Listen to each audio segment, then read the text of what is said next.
Thank you everyone for coming. I have the pleasure of introducing our special guest for this evening, the 2019-2020 Essence of Ivy and Pearls, Little Miss Polished Pearl, Chase Madison Cooper Selvey.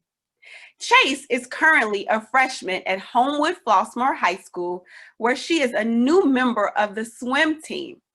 She enjoys playing the clarinet and enjoying her hobbies in photography and art. She has also recently taken up golf, which has kept her active and enjoying the outside, of course, while we still can in Chicago. Chase is a former hair model for Organic Root Stimulator, Olive Oil Girls, and can be seen on various products on store shelves today. Chase is excited to participate in this evening's event as she plans to ultimately attend a historically Black college and university. Her choice is Howard University, where she'd like to pursue studies in forensic science. Ladies and gentlemen, Miss Chase Madison Cooper Selvey.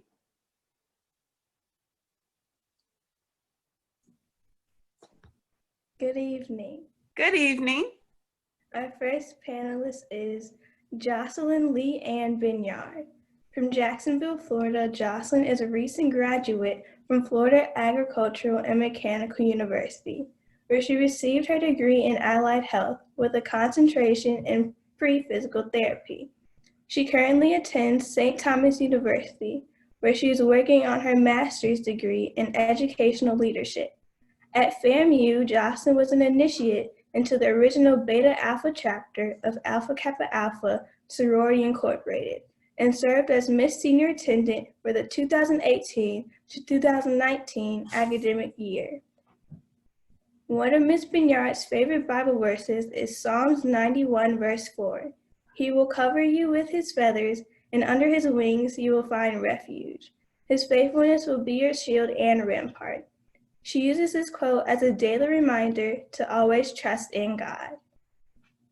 Our next panelist is Jocelyn's twin sister, Jaylen Leonor Vineyard.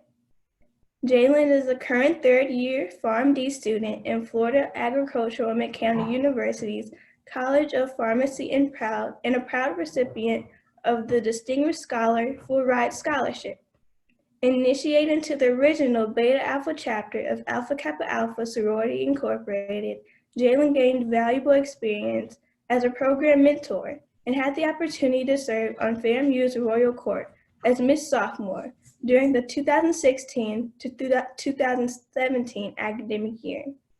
She believes this achievement was one of her greatest highlights at FAMU. One of Miss Vineyard's favorite Bible verses is Jeremiah 29 verse 11. For I know the plans I have for you, declares the Lord, plans to prosper you and not harm you, plans to give you hope in the future. Miss Vineyard lives daily by this scripture, which reminds her to stay focused, never worry, and always trust God. Our third panelist is Nola Osinica. Nola is a proud Nigerian American with a passion for servant leadership and philanthropy. She's the immediate past president of the Gamma Psi chapter of Alpha Kappa Alpha Sorority Incorporated at Texas Southern University, where she is currently pursuing her degree in speech communication. In 2019, Nola became the 72nd Miss Texas University. At the largest HBCU in the state of Texas and the second largest HBCU in the nation. Nola made history becoming the first queen to reign at Texas Southern University while actively serving in the U.S. Army, where she was now lovingly referred to as a soldier queen. Nola credits her success and acknowledges that she has been raised with a strong biblical foundation. She is rooted in these Christian principles, which led her to approach life with the love of God for all. Our fourth and final panelist is Leslie Williams. Leslie was born in Louisiana and is the youngest in a family of 12 children. She received her Bachelor of Science in Marketing with a minor in Management from Grambling State University. Leslie was Miss Sophomore 2002 to 2003, Miss Cover Girl from 2003 to 2004, Miss Grambling State University 2004 to 2005. After serving in the capacity for the official ambassadress for Grambling State University, Leslie went on to compete to become Miss Black Louisiana in 2006. Mrs. Leslie is a wife and a mother of two. She has worked in the field of human resources for the last 15 years, and while she has a huge love for people and employee relations, she plans to continue her education by pursuing an additional degree in nursing in early 2021.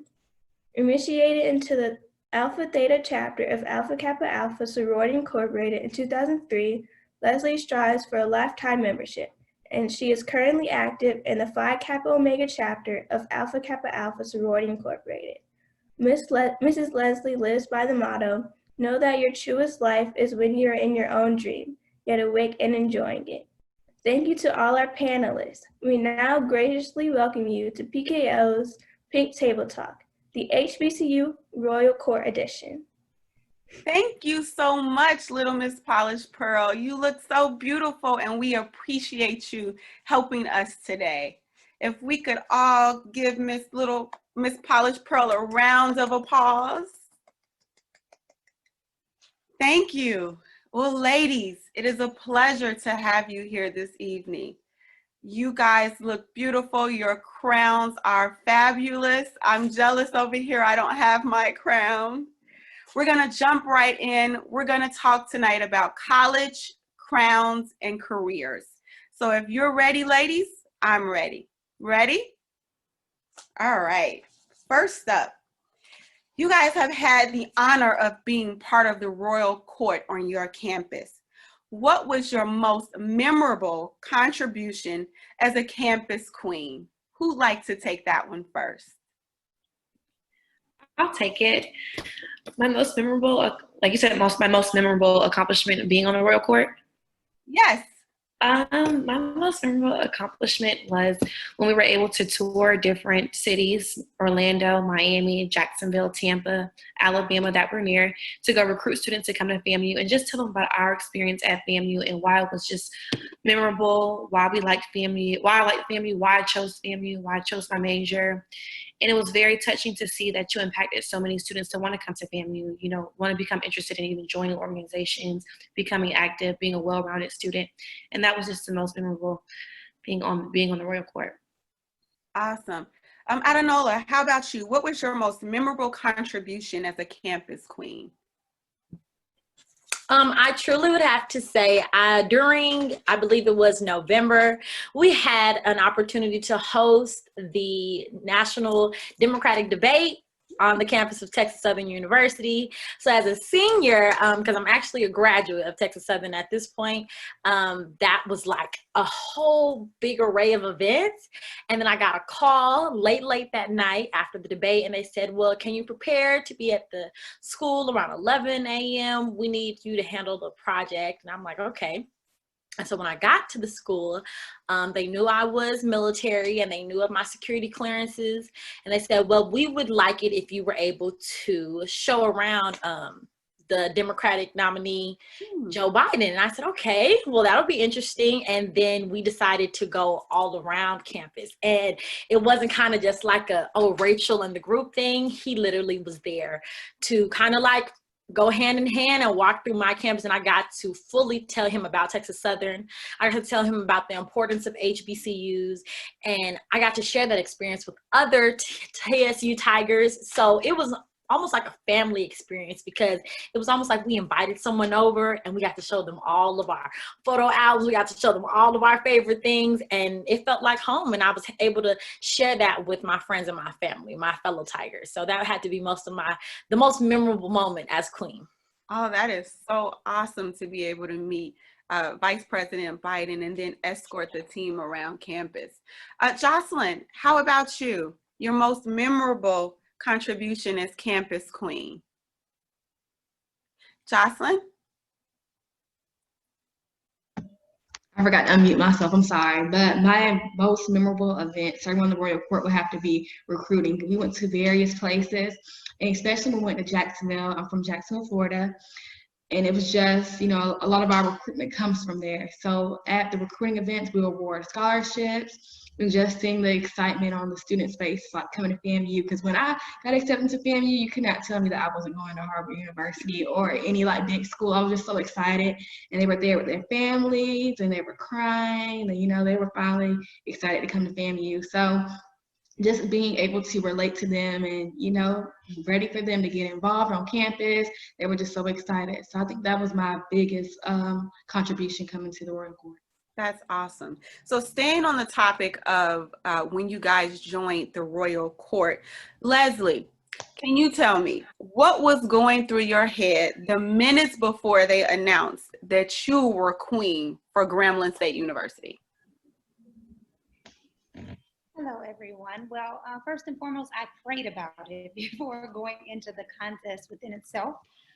It was around my birthday, so I was like, God, please let this be my gift. Although I had been on campus for quite some time because I was going into my senior year, I knew that it was for me. So I was just like, God, whenever my name is called, let me be the perfect representation. So I was a bit nervous, so to speak, maybe like, you know, slight butterflies, but all in all, I was prepared. I had prayed, so I was prepared. All right, that's a great point. You prayed about it before you embarked on that journey. Definitely thank you for sharing that.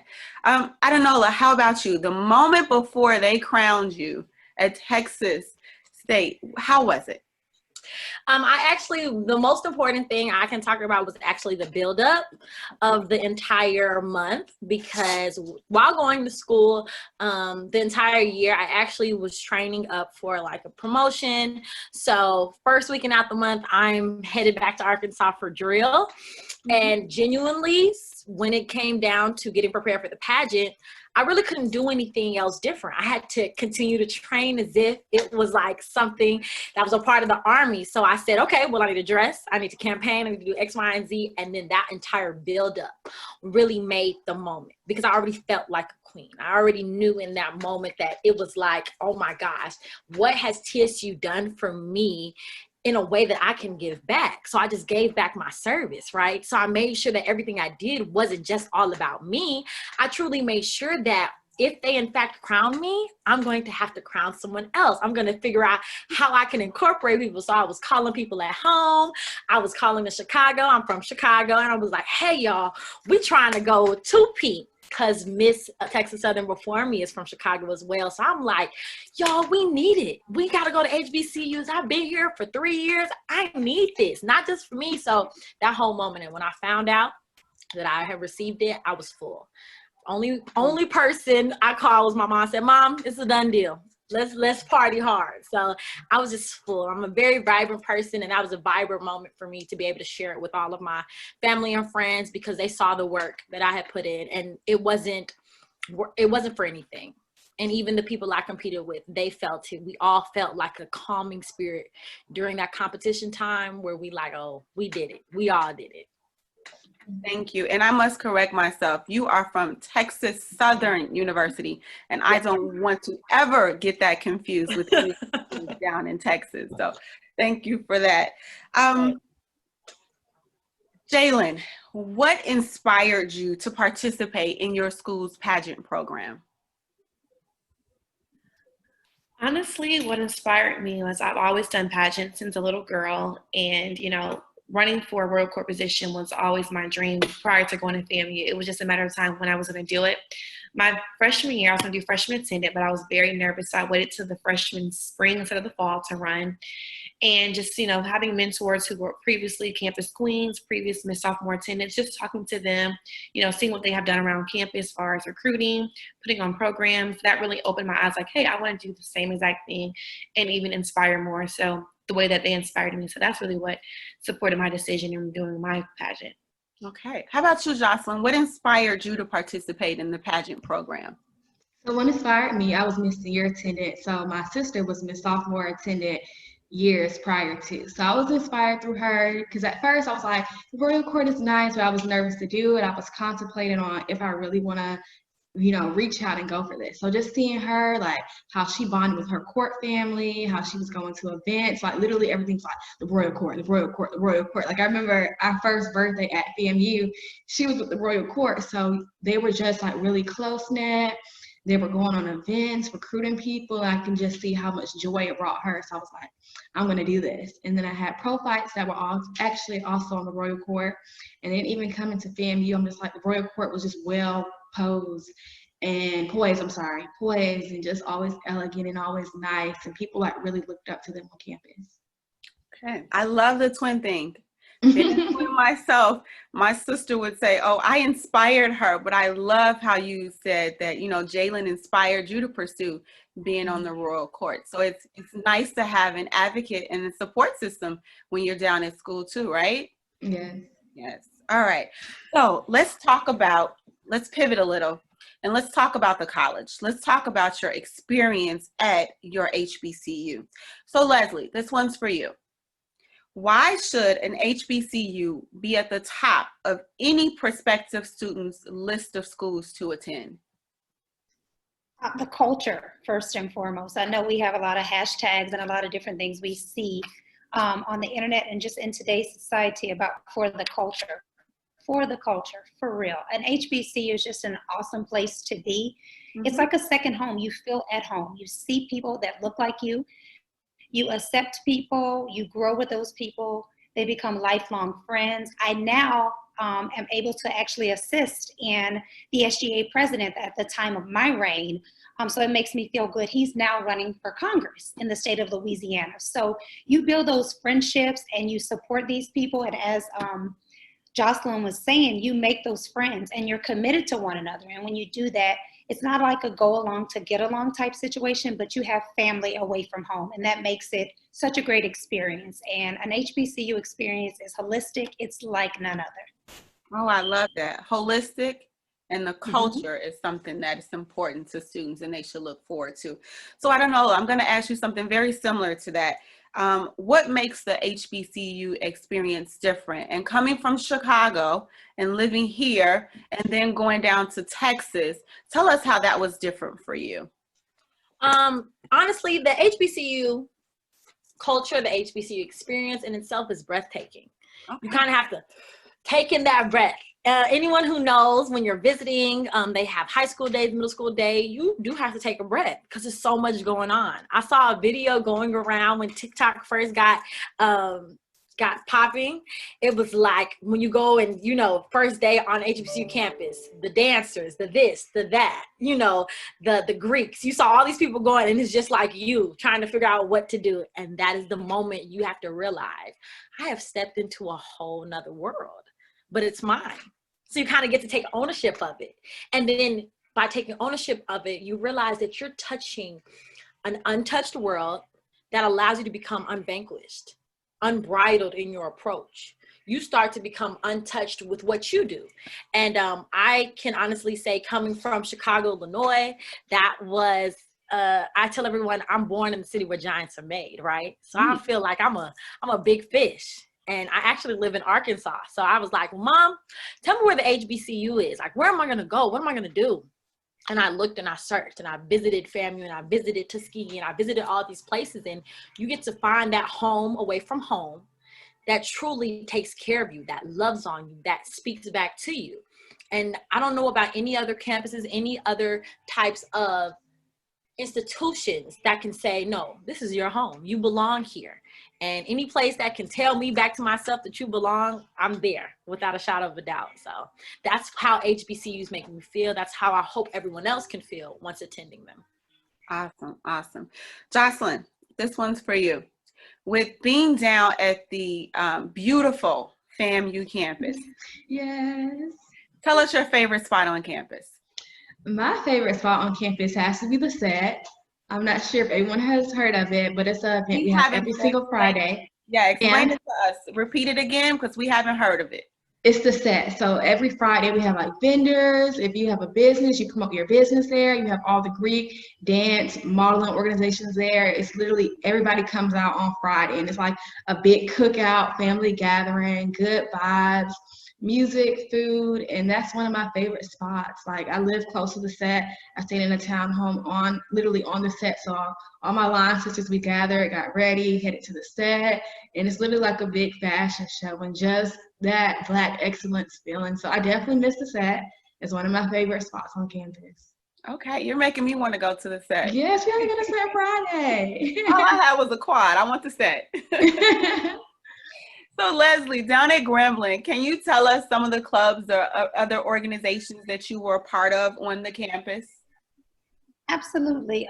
Prior to becoming Miss Grambling State University, I was a part of the Society of Distinguished Black Women. It was a Black organization that was founded in 1991, but we actually chartered it at an HBCU, and it's now at a couple other universities around the North Louisiana area. So that was a great experience doing that. And then after graduation, I became the advisor. So that was something cool to me too. I was a part of Gamma Beta Phi National Honor Society, the Order of Eastern Star, Alpha Kappa Alpha Sorority Incorporated, and the Favoral Student Union Board. So there was a lot of small campus activities and involvement that you could involve yourself in. I was also a part of the American Marketing Association, where I received a scholarship to then intern with IBM. So I was a part of the IBMers Club too. So there were small organizations within the university for, again, scholars and for involvement, and I loved it. So that's about it. So it sounds like there are a lot of opportunities on you guys' respective campuses for students to get involved, whether it's pageant life or your major or marketing or the set or sorority or Greek life. HBCUs offer what we'll call that holistic experience and that culture that our students need, right? Absolutely. Thank you. Jaylen, what about you? Can you tell us about some of the other activities you may have been involved in down at Florida A&M? Yes, I actually do a lot on FAMU's campus. I am in teaching our youth science. So we go out to local elementary schools to teach, kids about science projects, science fairs, assist them with Science Day. I did Sisters Incorporated, which is also a community service organization. I was a tutor for a little bit before pharmacy school started with calculus and trigonometry. What else did I do again? I'm a COPS ambassador, so it's a College of Pharmacy ambassador. So I serve in the role of, going out to schools, telling students about, I'm a pharmacy student, giving them insight of what pharmacists do, the different branches of pharmacy, retail, industry, clinical, the different variations of pharmacy. And I'm also in different national honor societies within FAMU. So I actually did a lot of stuff on campus outside of being on the Royal Court. Okay, so answer this for me. What major were you or are you down there at FAM? I'm a pharmacy student. A pharmacy student. And how's that experience been? The experience it's been very, very hard, but it's something that I've always wanted to do. So I have always had to create a balance with everything that I've always done. So, something when you do a lot and have a lot on your plate, you're sacrificing something. Something has to give. So, I have to stick by a study schedule, to stick by my study schedule, to make sure I'm staying aligned to what I have to do, what I have to get done, so I can have that balance, so I won't fall short in anything that I'm involved in or my academics. I have a good foundation of study groups, study partners who hold me accountable, who have my back no matter what. So having that family away from home has been very important with my success. It's not easy at all. I actually, when I was my sophomore attendant, I was getting ready to apply for pharmacy school. So it was very hard juggling, going on trips with the Royal Court, traveling to and from games while getting my application ready. But I had friends in my corner that were pushing me to, hey, Jaylen, this ultimately the main reason you're here is to get that pharmacy degree, and that's it. But I had that push and motivation to get things done. So it's all about having a good circle around you that's going to push you and motivate you, and also having that drive within yourself. Because if you don't have it within yourself, no one's going to have it around you. Thank you for sharing that. Nola, can you tell us what your major was when you were down at Texas Southern University? And I'm going to pivot a little on that too. And how did you balance being a student, being in the military, and on the Royal Court?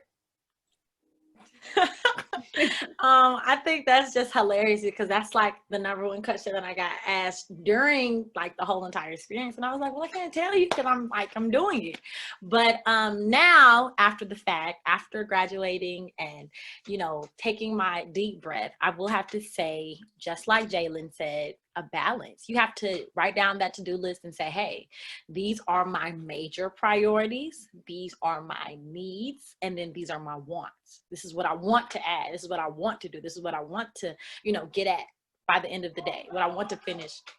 So I will say that one, as a student, I was a speech communication major, minoring in accounting. I actually first went to school and got my associates in funeral service. So I've always collaborated my funeral service background and my speech comm, you know, experiences and goals together to make sure that everything that I'm aspiring to be, everything that I'm doing is always on the track. So kind of like Jaylen said, she knows that at the end goal, it's pharmacy school. She wants to be a pharmacist. She has to be Dr. Vineyard. So for me, I have to be funeral service provider, you know, hopefully Captain Abdullah Rachel Osinica. So I made sure I kept that in my mind whenever I aspired for my studies. Speech comm for me went right hand in hand in everything that I'm doing. I love public speaking. My background with regards to my family, my mom is a writer and my dad, of course, is an immigrant from Nigeria. So, you know, international studies and language barriers have always been at my heart. So I made sure, how do I ensure that I'm always helping people communicate? And so then that transferred into making sure, or kind of having that dream of becoming a queen, because I realized that TSU needs someone that is going to always know exactly what to say. They're going to need someone that if you meet someone, she can tell your story just as quick as she heard it, because it's necessary. And some people don't have that same vibrato to just get their story across. And I made sure I did. And listening to people's stories, hearing how they balance, taking notes from them. It's always great to be able to listen more than you talk. Because if you listen more than you talk, then you're truly able to understand and take apart and see how things work for other people and then figure out how it works for you.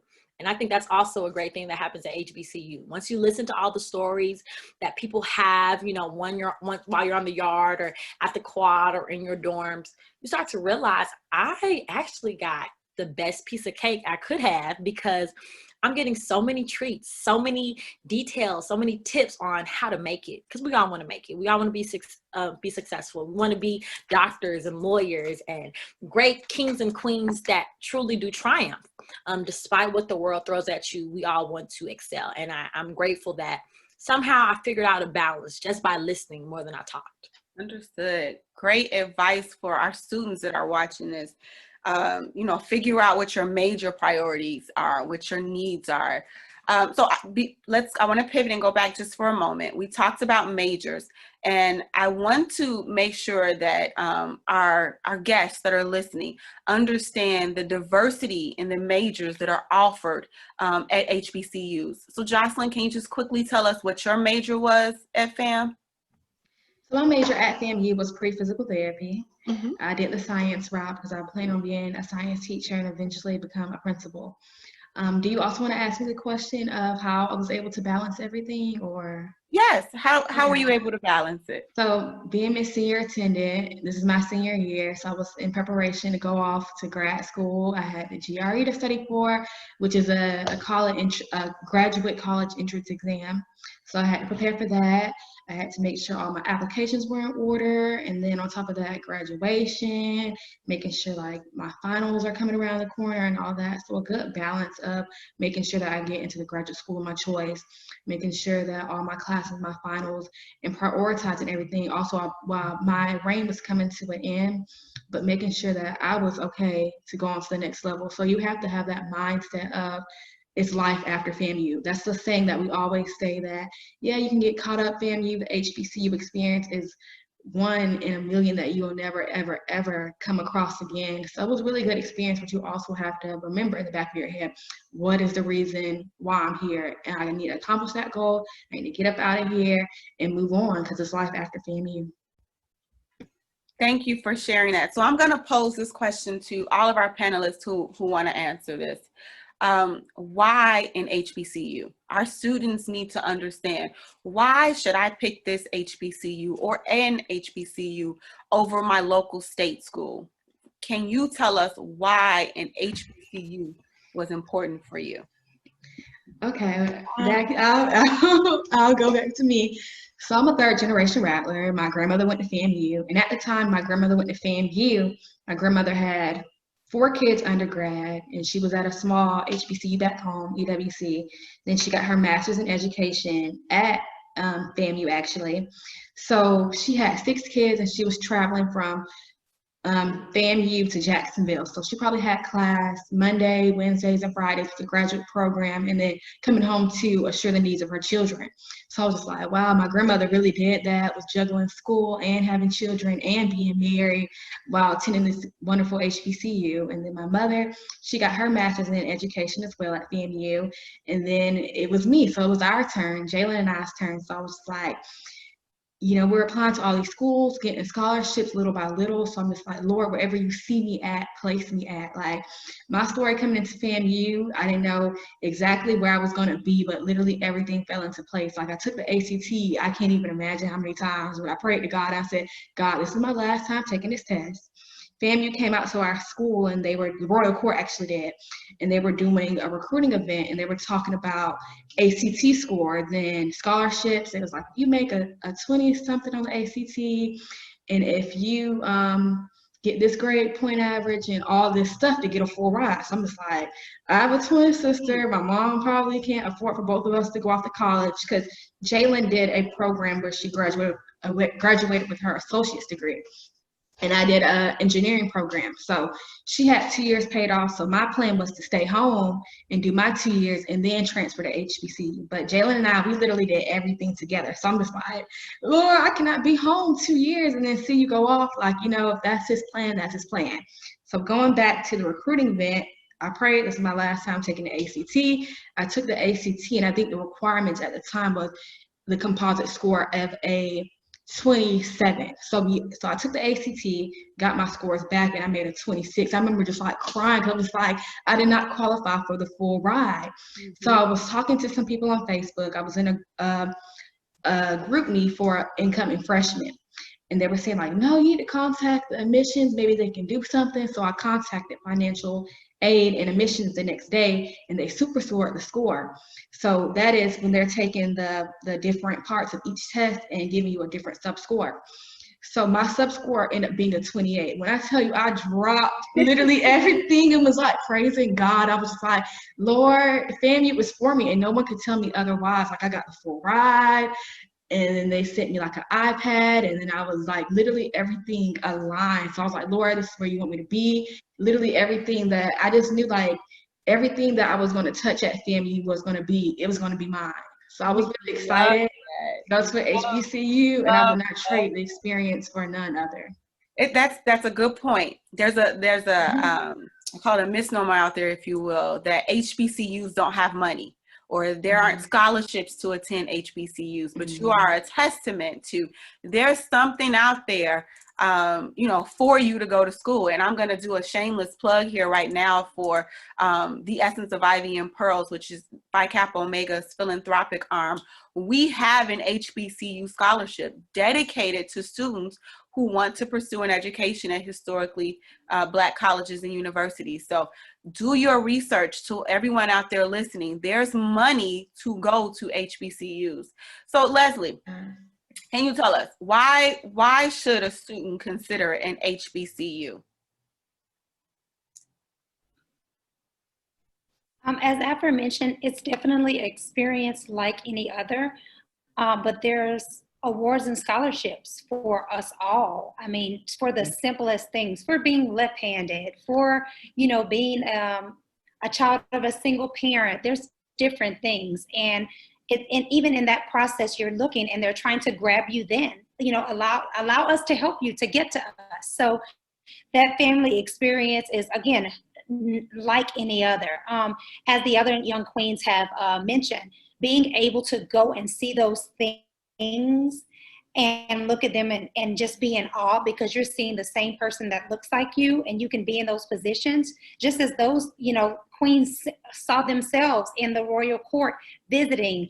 I too had Miss Grambling too. Well, 3 of the Miss Gramlings was from my hometown. So when they would come visit our high school, I'm like, I have to go there. Then my brother attended Grambling State University. So it was like historical for me, not it just being an HBCU within itself, but it just gives you the confidence that some may not have. Again, to attend a university where you can see like-minded individuals, you can grow with those individuals, and you're accepted. So again, like all the queens have said, it's just a great experience to go from somewhere. And again, it was the South for me. I was reared in the South, and I was there with family. So Florida is the South, but the Chicagoan and the other queen, she said she was able to go down there and still feel at home. So you're just enveloped, and your queen-like character and personalities will be loved, adored, and they'll accept them. And so that's a great thing. So outside of the queen era, education is important. So I think if you have someone to grab your hand when you need it, and it not being like a crab in the barrel effect, then you feel confident as well. So when you go to visit those universities and you see that everybody's so welcoming and they want to have you a part, it feels good to be wanted and welcomed and get that degree and walk across that stage. So that's all of the things that I can say and attest to having students to be interested in a historically Black collegiate university. And it also can give you those, the gems that you need. You gain independence. Like the young lady said, one of them said, hey, my mom probably was not able to do as much and or have both my sister and I do it because they're twinsies. So at that time, she reached out and she said, hey, I'm going to do what I have to do. But they also accepted that. And they made sure that those requirements were in reach for you and even sent you gifts. So that's important to me, knowing that you're going to feel welcomed and them actually showing and delivering on their promise. So I know that Grambling State University did it. And that's how I felt when I attended not only Grambling State University, but an HBCU. Well, thank you for sharing that. Another good point that you brought up is it's important to do a college tour, to go visit some of the campuses that you think that you may want to attend, just so you can see what the atmosphere is like, the culture is like, the beauty, the camaraderie, because it's important to see faces that quite honestly look like us and all of us that are here on this screen. So, thank you ladies for sharing. I'm going to take a quick moment. And I'm going to ask that if any of our attendees that are on, if you'd like to ask a question, please put your question in our Q&A option on Zoom. Or if you are watching us live on Facebook, please drop your question in the comments section so that we can take your question in the next few minutes. So we're now opening up from questions from our audience. So I'm going to pivot to careers and what's going on right now. So that's our last topic for this evening. We've done college, we've done crowns, now it's time for careers.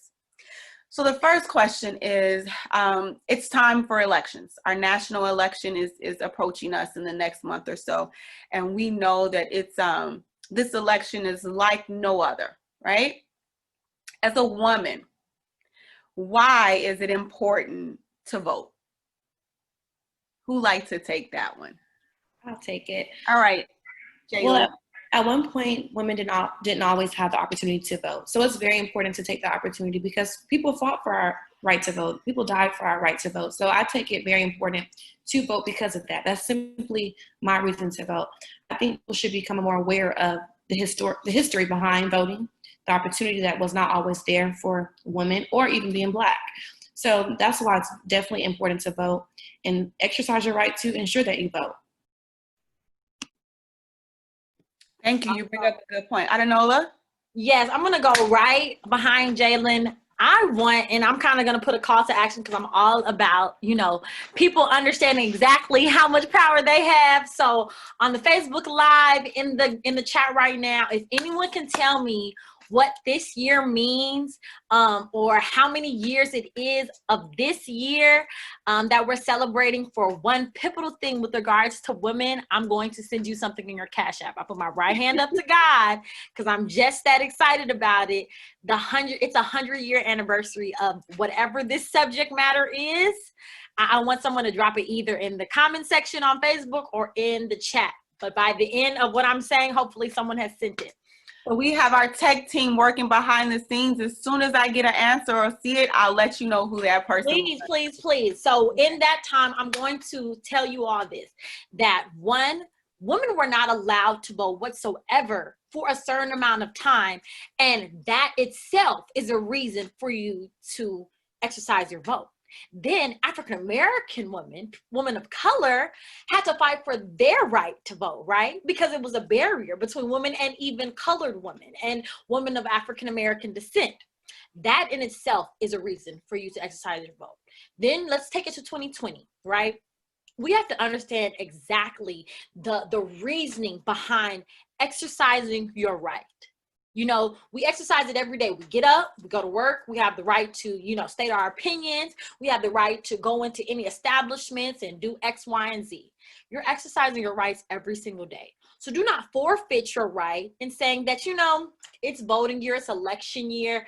We're gonna, hopefully they figure it out. No, it's not left up to someone else to figure it out. It's not left up to a certain party. It's left up to you. It's left up to you to have conversations and ask those questions on what's going on and why. What does this mean? What does that mean?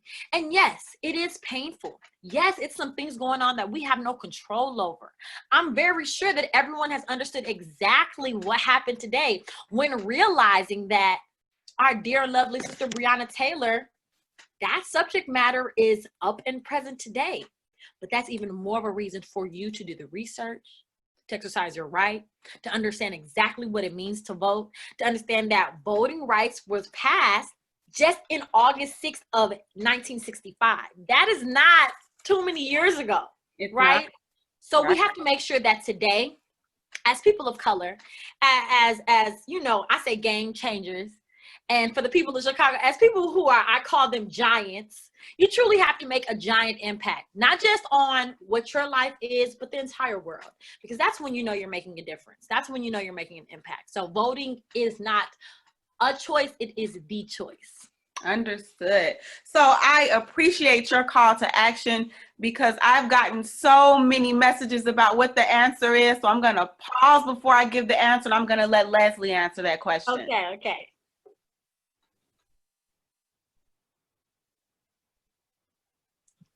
I'm sorry.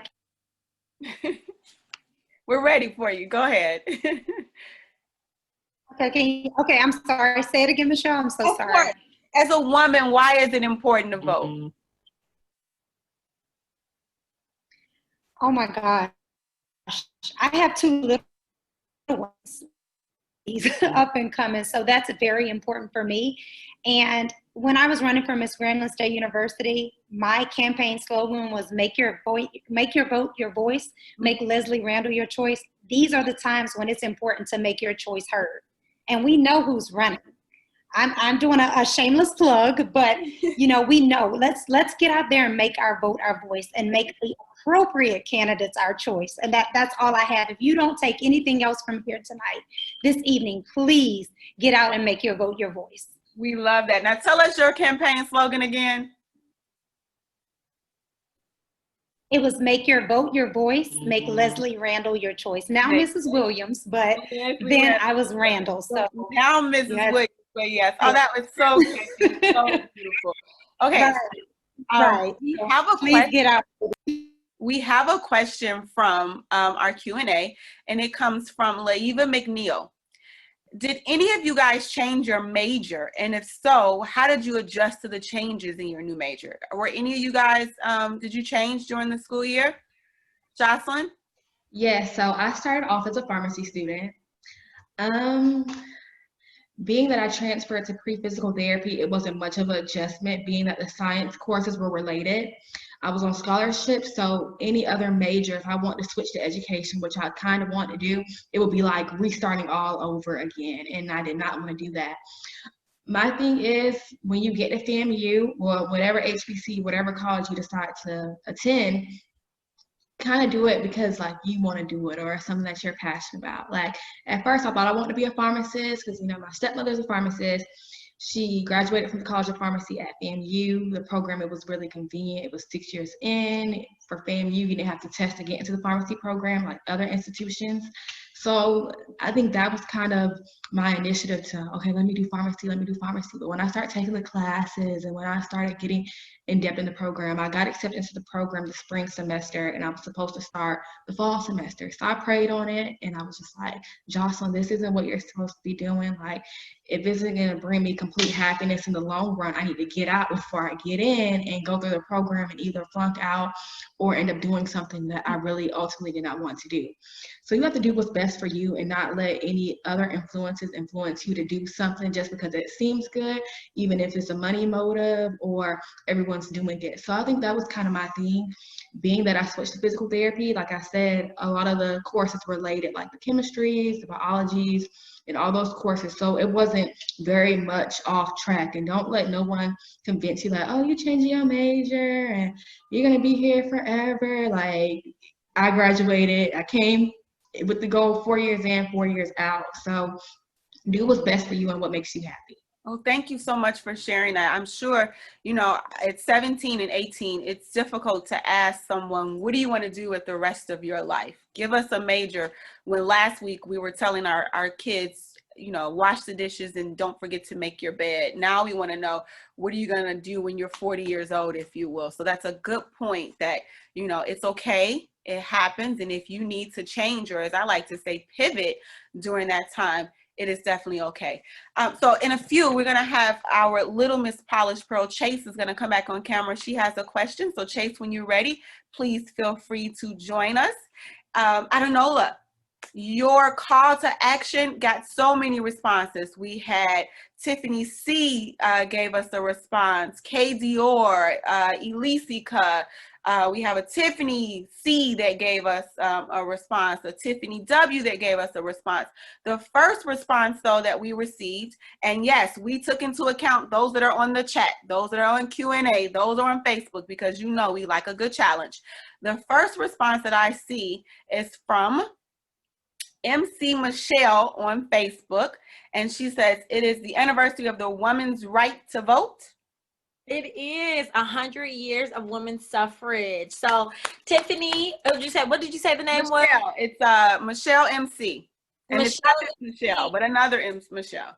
Of course. Okay, so Michelle MC, please drop your, I don't know if you can find my Facebook page or if you want to just drop your Cash App name in there if you're comfortable with doing that. And I will make sure to shoot you off a wonderful little gift on tonight, because I just want to truly express the importance of women's suffrage. And even that, you know, I had a chance to send off a video to our wonderful organization of Alpha Kappa Alpha Sorority Incorporated, because everyone within our sorority want to make sure that we express women's rights, and that went nationwide, because it's not just you know, solicited to just a certain amount of women or a certain group of women. It's all women, and all women have the right to vote. All women are afforded now the right to vote. So we should definitely take part in it. And I'm just so happy that everyone participated. So thank you all for allowing me to do that. Michelle MC, please be on the lookout. And thank you once again for that. That was wonderful. We'll get her information for you and make sure that she gets the token of appreciation. Awesome. Little Miss Polished Pearl, Chase, you have a question for our panelists? You want to come off mute? We're ready for you. Okay. The question I have is, as a future Howard University Bison, what advice would you give me for like what to do on the first week at campus? All right, first week. What do you guys think about that? Well, my first week on campus, I was extremely shy. So I was like, I don't know, if my twin sister's not there, I can't do it. But looking back at it, I made some of my best friends still to this day, even in the pharmacy program, from my dorm. So I take the opportunity to get to know who's around you, go to events, go to the campus events, go to freshman orientation, the freshman week. So most schools have a freshman week where they're having events, panels, parties, do it all. This is your freshman year, do it all. Enjoy that moment, because you're never going to experience that again. Like, enjoy that moment. So if I could do it all over again, I wouldn't have been scared my first week. I would have went all out do it. Have fun, enjoy it, because this is college. You're never going to, this is the, when they say it's truly your best years of your life, it's your best years of your life. Nowhere in the world, again, will I ever have the opportunity to go on food at 3 a.m. just for fun and just because I'm hungry. Like, that's not going to happen. Enjoy these moments. Be with your friends. Make friends. It's truly an experience like no other. And that's my advice for the first week of college. All right. Anyone else want to share their first week? Any pointers that you can share with our queen? Of course, I'm going to play like the devil's advocate. Have like so much fun, like even more fun. Like, I'm just going to be totally honest, you know, because I'm the type of person that I am, and let me be totally honest, my faith in God is very, very strong. So I knew going to TSU, I was meant to be there. I knew that the only person that can deter me from my goal and from excelling is me. I'll never forget, before I went to school, I went to Houston with my mother, and I sat in the church that I planned to go to the whole time I was at Houston, right? That's another tip. Parents and friends and family. If you plan to be somewhere, go ahead and find your other family, your church family, to be with, so that you can have that spiritual guidance if you have a strong, you know, background in God, because it's necessary. But I will say that first week, I took that deep breath in and I had a ball. I had a ball. I went to any and everything that was listed. I met so many people. I had conversations with the random people. I'm like, you know, this one, of course I wasn't overbearing, but I truly just felt like an HBCU student. No one could take that away from me, that I was a tiger now. And most importantly, I followed the rules, right? Look, shameless plug. My book is releasing within the next couple of weeks, called The Royal Rulebook. And I have this wonderful quote that I always say is, I don't break rules, I make them. And I just can remember that freshman year, I wasn't the rule breaker, but I made my own rules. I realized how I could actually win while doing it my way. And because of that, it set me up for so many great things, because I listened and I watched and I observed. And when I observed what was going on, I said, man, I could do this with my eyes closed. So it's no reason not to have fun. Just make sure that you're keeping your eye out on those things that you really can master, those things that you can be the queen of, so that you truly know, hey, this is my playground. This is my HBCU. I run this. You don't have to become the queen to be the queen. You are one as soon as you step foot on that campus. That is so exciting, and thank you for that advice to our queen and those joining. And you are adding author to your list of accomplishments. That is so amazing. We've got another question from our audience, and it is from Kimberly Holly. For young ladies who are watching, what advice would you give them for applying to college? She mentions that also Leslie spoke of different scholarships and grants. What's the best resource to get some of this information for scholarships and grants and applying to college? Leslie, did you want to take this one? Sure. I would say start with your counselor.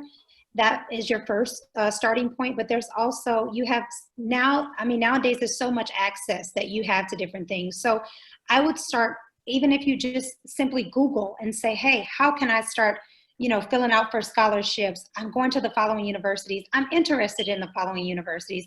I know if you put any of the wonderful universities on this panel into your Google search, that's your starting point. I would also say make sure that your grades are in line. As Jocelyn has spoke about, taking it very seriously about taking SAT or ACT, whichever requirement fits the university that you're interested in. You want to make sure that your scores are above average, so that you're one of the ones that will be picked in the event there is a scholarship like situation where you have to fill out those scholarships, and it may be tiered to, hey, there's 10 people we're going to accept. You want to be one of those top 5 so that you can get those monies and they're available to you. If need be, you definitely can go to graham.edu if you're interested in Grambling, and they can tell you how to apply and different things. So there's my shameless plug. Once a tiger, always a tiger. But I'd love for you to choose any one of the HBCUs on this panel, because as you see, we not only are pretty and poised, but we're educated. So that's important. So I would just say, take some time out of your day to start Googling the universities, the requirements, and what you need. And again, visit the one of the universities that's on tonight's panel, and I'm sure it'll be easy to get that scholarship information. If not, you can put your information in the chat, and I'll try to get back with you as soon as possible with information, and I'll help as much as I can. Thank you, Leslie. I also want to mention that as we're all members of the lovely Alpha Kappa Alpha Sorority Incorporated, AKA has tons of scholarships available. So visit AKAEAF.org, which is our Educational Advancement Foundation. And there are scholarships for merit, scholarship for financial need for both undergrad and graduate school, in addition to endowments. And there are over 100 endowments for various majors or reasons for attending college, whether that be you want to go to an HBCU. Perhaps you want to go to an HBCU in Texas. There's a scholarship for it. You want to go to an HBCU in Maryland, there's a scholarship for it. You want to be an education major, we've got it. You want to be a pharmacy major, we've got an endowment for that too. So I do encourage all of our panelists, and if our tech team could put that in the chat and put this web address in our Facebook Live comments, that'd be great. So www.akaeaf.org. Thank you. Little Miss Polished Pearl Chase, I understand you have one more comment you'd like to add this evening. I just want to say thank you to all the panelists and for sharing your experiences, and I'm excited to be a future participant on the HBCU Royal Court. Yay! Welcome, Chase. And fun fact, Chase will be celebrating her 14th birthday on Sunday. So a happy birthday to Chase. Happy birthday, Chase. Happy early birthday, Chase. Thank you. All right, ladies, as we begin to wrap up, time has flown past. We've got 2 minutes until we end. I want to leave with this parting question. Based on your experiences, being on the Royal Court, going to an HBCU, leaving home, separating from your twin, meeting new folks, being in the military, all of the plethora of experiences that you ladies have. What advice would you share with our audience? I'll give you guys a moment. What first? What advice would you share with our audience as we close out tonight's session? Jocelyn? I was going to say put God first. Yes, he has written the book before you even try to edit it, publish it, whatever you're trying to do. God has your plan already written out for you. So just live through him and make sure everything's approved by him. Like Rachel said, my faith in God is really strong. So he gives me the okay, like do this, do that, and everything will fall into place, and don't force anything. Thank you. Leslie, any advice? Absolutely. I was just going to say, be humble enough to really, truly listen to those around you, but be confident enough to move forward and walk steadfast in your calling and get your degree. So that's my takeaway from tonight. Thank you, Leslie. How about you, Nola? Any advice that you would share with our participants? I say this, oh my gosh, phone's going off, so sorry. I said this at the HBCU Hall of Fame pageant. It's what my mother told me when she wrote probably like her second book. And she said, you are the most important person you'll ever meet. And I said, huh? That ain't make sense. And she said, you are the most important person you'll ever meet, Rachel. And I just took that sheet. She didn't tell me nothing else afterwards. I'm like, oh my gosh. And so I started walking around, and when people would say like, what do you have to say? What's your last comment? I said, you are the most important person you'll ever meet. I got real jazzy with it, and I started flipping my hair with it. And then I got it. And I said, wait a minute. That's what she was meaning. She meant to say that every time I look in the mirror, every time I walk in the room, every campus that I visit or attend, every time I go into someone's office or apply for a job or apply to go into a certain program, I have to know that no matter what they say, I'm the most important person you'll ever meet. And then after that, the worst thing you can never hear is no. So guess what? Give them every reason to say yes. No one has the power to dim your light. No one has the power to take your crown off your head. You truly are the thing that you are. You are the honey iced tea. You are fabulous. You're extra. You're all that and then some. And I'm here to tell you that you do not break rules. You make them. So be just that. We love it. Be great. Be a queen. I'll be buying your book, Rachel. Look, and I gotta come visit you, Leslie. Come on down. Jaylen, what advice would you give in parting? My best advice is to go for everything that you put your mind to. You can do anything that you put your mind to. Just have the faith, have the discipline, have the courage, and it can get done. I am a true believer in if you want to get it done and you want it to happen, it will happen. Everything I put my mind to, it's going to happen.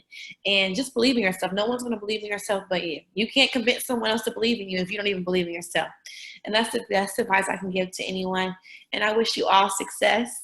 You know, do great on your applications. And I hope to see you at an amazing HBCU or any college that you choose to go to. And I wish nothing but success. Well, thank you. Thank you, ladies. On behalf of Phi Kappa Omega Chapter and on behalf of our president, Jennifer Henderson, who is a great leader for our chapter, we really want to thank you for participating in this. HBCUs are near and dear to us. And, you know, our motto is HBCU for life. So we are excited to have you guys participate. You guys have shared some wonderful information with our guests. And nothing, you know, beats the experience, I know, other than at a HBCU. So I do want to use this time to tell our guests about a couple of upcoming events that Phi Kappa Omega Chapter is having. Tomorrow, we will be supporting the arts in Simmons College of Kentucky as we continue with our HBCU week. We will be supporting the Marching Falcons of Simmons College of Kentucky. Please check out our Facebook and Instagram pages as we will be doing a virtual fundraiser to help raise funds for their programs. I hope you were able to enjoy some of the HBCU sounds that were shared this evening. We hope that you would support their music program as well. And then our next Pink Table Talk, Get It Off Your Chest. It's the Breast Cancer Awareness Edition. Is brought to you by our Women's Health and Wellness Committee. And we're having that Pink Table Talk on October 5th at 7 p.m. Central Standard Time. That talk will feature Dr. Bernetta Herron, who is the General Surgeon for Advocate Medical Group. So please join us on the 5th. We look forward to seeing you guys again live on our Facebook page. And again, to all of our panelists, including our very own Queen, Little Miss Polished Pearl Chase, thank you all for joining. God bless you all and have a great evening. Good night, ladies. Good night. Good night. Good night. Good night.